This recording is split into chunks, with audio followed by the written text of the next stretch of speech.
கொள்கையை விட்டு மத்திய அரசு தரும் நிதியை பெற வேண்டும் என்ற அவசியம் தங்களுக்கு இல்லை என அமைச்சர் அன்பில் மகேஷ் தெரிவித்துள்ளார். சென்னை சைதாப்பேட்டையில் நடைபெற்ற நிகழ்ச்சியில் பேசிய அவர் இவ்வாறு கூறியுள்ளார்.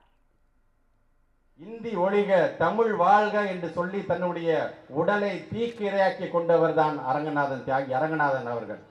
ஆக அவருடைய இந்த இடத்திலிருந்து இன்னைக்கும் அதற்கான அர்த்தம் இருந்து கொண்டே இருக்கின்றது என்றுதான் நாம் பார்க்க வேண்டிய ஒரு சூழ்நிலை. இந்த உடலை தமிழுக்காகவும் இந்தி எதிர்ப்புக்காகவும் நான் தருகிறேன் என்று எழுதி வைத்து விட்டு மறைந்தவர் தியாகி அரங்கநாதன் அவர்கள். 35 வயசுல இறந்தார். இறக்கும்போது ஒன்றிய அரசில் இருக்கின்ற தொலைபேசி துறையிலே பணியாற்றியவர் அரங்கநாதன் அவர்கள். இன்றைக்கு அவர் இல்லை என்று சொன்னாலும் இந்த சங்கி கூட்டத்துக்கு நான் ஒன்னே ஒன்று சொல்றேன், அரங்கநாதனுடைய உடல் மட்டும்தான் எரிஞ்சிருக்கு. அவருடைய உயிர் எங்களுடைய உடலில் கலந்து இன்னும் அது உரையாடி கொண்டுதான் இருக்கிறது என்று நீங்கள் மறந்துவிடக்கூடாது.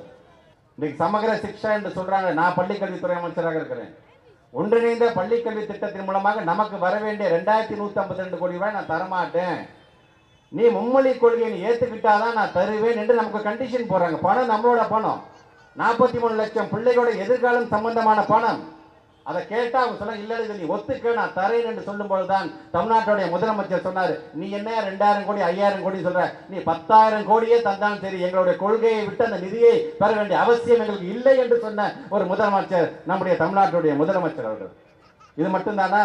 மக்கள் தொகை அடிப்படையில் நாங்கள் மறுசீரமைப்பு பண்ண போறோம். எப்படி நாடாளுமன்றத்திற்கான மக்களவைக்கான இந்த தொகுதியெல்லாம் மறுசீரமைப்பு பண்ண போறாங்களாம்.